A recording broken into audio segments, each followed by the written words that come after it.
Agradeço mais uma vez o convite que me foi feito pelo Grupo Educacional e Assistencial Espírita Fraternidade para estar hoje aqui contribuindo para a disseminação da doutrina espírita.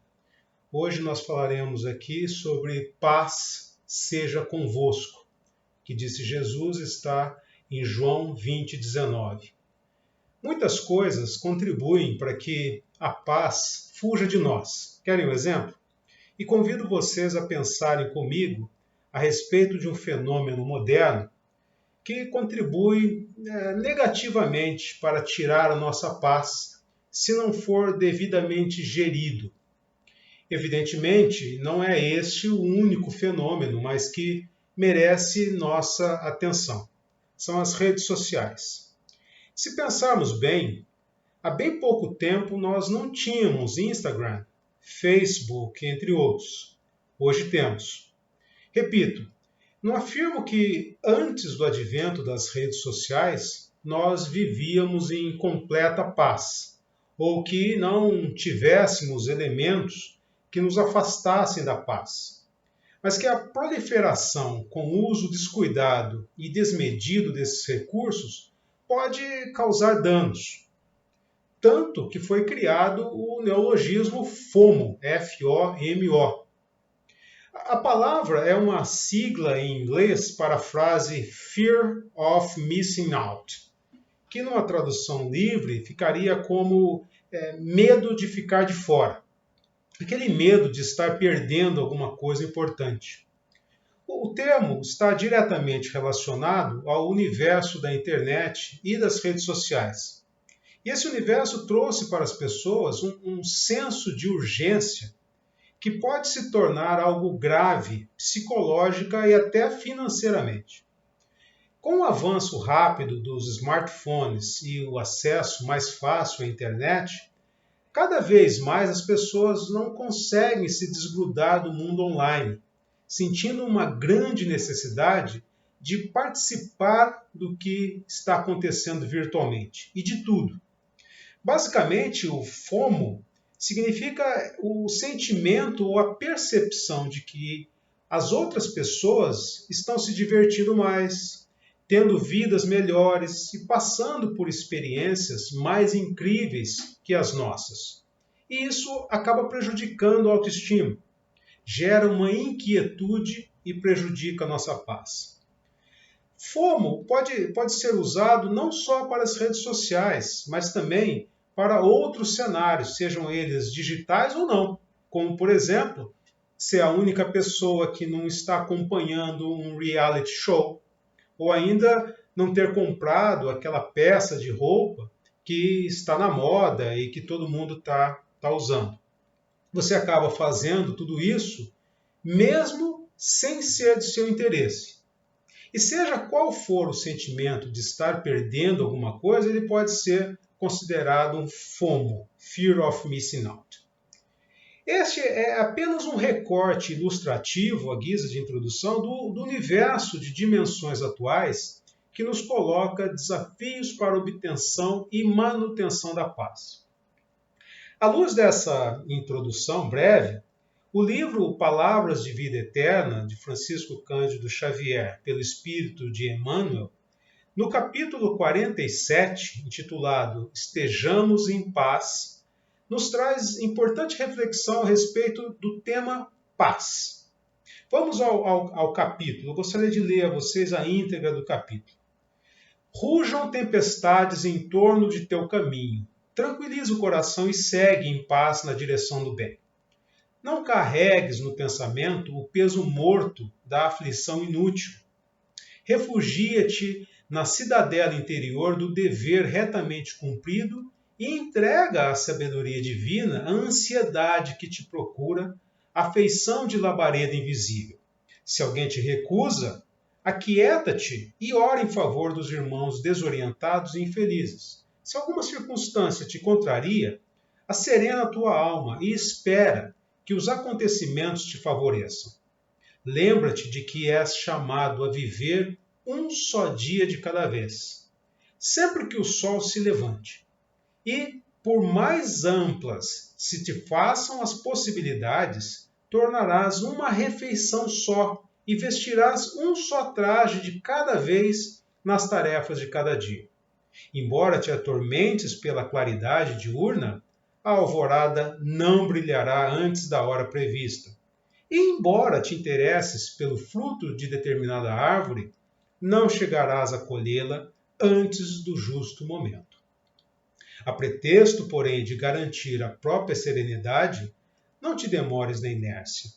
Mentaliza o bem e prossegue na construção do melhor, como quem sabe que a colheita farta pede terra abençoada pela charrua. Sejam quais forem as tuas dificuldades, lembra-te de que a paz é a segurança da vida.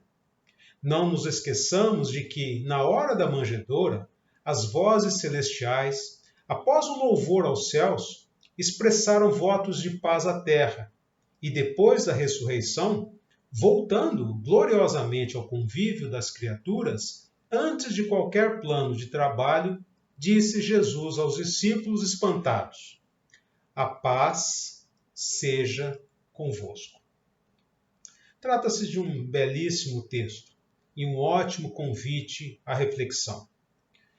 O mundo material também nos impõe inúmeros desafios que, se não devidamente tratados, afetam nossa paz. O eventual conflito entre o sucesso e as vitórias do mundo e as do campo do Evangelho nos convida à reflexão a respeito de nossos comportamentos vis-à-vis o texto que acabamos de conferir. Conhecemos muitos vitoriosos, nas ciências, nas finanças, na literatura, nos negócios, nos esportes. Muitas vezes nós mesmos almejamos esse sucesso. E não há nada de errado, nada de mal nisso. Buscar com dignidade o sucesso e realizações no campo da nossa atuação está perfeito. Vitórias no campo das artes, das finanças, dos negócios, dos esportes, etc., não são vitórias tão complicadas, uma vez que lidam com elementos existentes que, tratados convenientemente, podem resultar em um clima mais favorável. Entretanto, essas vitórias são incompletas, pois podemos ter a quantidade enorme de recursos materiais e, mesmo assim, não sermos obrigatoriamente felizes. Atingir um alto grau de conhecimento, mas mesmo assim não estarmos realizados e nem ter a vida plena. Mas a pergunta é, por que incompleta, Ora, as coisas no mundo são transitórias e são passageiras. Cedo ou tarde, nós abandonaremos aquilo. Não importa quem, há um caráter de temporalidade nisso. E a menos que você seja a rainha Elizabeth, e você não é ela, você um dia irá embora daqui. Os recursos amealhados ficarão aqui.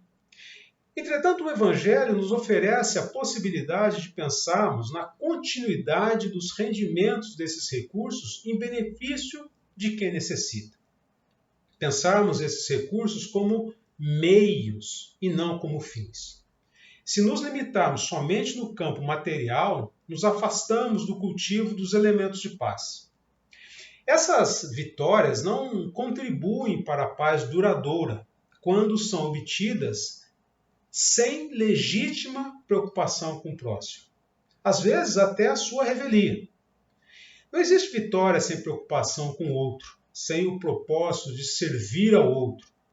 Quando agimos a favor do próximo, angariamos benefícios para a nossa paz. O ato de ser útil nos proporciona paz. Nos distanciamos do ego e somente aí temos o crescimento real. Entender a necessidade do próximo e contribuir pelo exemplo, pela educação, pela disciplina, pela responsabilidade, tudo isso nos faz bem. Mas alguém pode perguntar qual é a diferença da paz de Jesus e da paz do mundo, uma vez que nós vivemos no mundo. A paz do mundo é não essencial.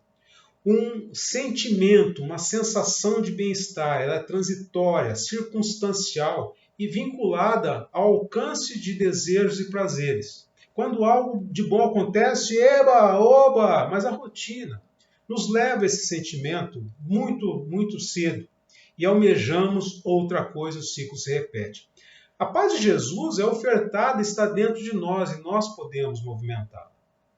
Nós a alcançamos exercitando o perdão, a caridade, a justiça, a tolerância, a paciência, fazendo a nossa transformação íntima, construindo nossa estrutura em terreno sólido. Não é um sentimento, mas um estado. E o Evangelho amplia essas conquistas. Se preocupa em preencher as lacunas que existem nas vitórias. Mas como a paz pode estar conosco? Talvez encarando a realidade, não ficando preocupado com o que acontecerá, ou preocupada com o que acontecerá, ou preso ou presa ao que já aconteceu. Talvez pela reconfiguração de nosso processo de decisões e nossas prioridades, promovendo a reforma íntima, que não é passar por um portal e a transformação se processará. Exige esforço, exige tempo. Começando pelo auto-amor, nos amarmos primeiro, a autorresponsabilidade, o que de fato fazemos de certo e errado, o auto-perdão e a conexão com a espiritualidade, vivendo cada dia de cada vez, um dia de cada vez, trabalhando, arregaçando as mangas, mentalizando o bem na construção do melhor. Paz não é algo fácil de ser trabalhado em nossos corações, mas que nós definitivamente temos que trabalhar. Estejamos todos em paz. Eu quero mais uma vez aqui agradecer a oportunidade do convite e gostaria de endereçar aqui a prece final, ao final, no encerramento aqui desse nosso encontro. Nós agradecemos os nossos mentores espirituais, aqueles espíritos que pavimentam e sustentam o nosso viver nessa dimensão terrena. Nós agradecemos a oportunidade de, mais uma vez, estarmos aqui reunidos, refletindo a respeito de um tema que nos é caro. Que nós possamos ter a sabedoria necessária e a disposição para colocarmos esses conceitos em prática no benefício daqueles irmãos encarnados e desencarnados que conosco convivem e também no nosso benefício, no benefício ao nosso crescimento espiritual. Que assim seja.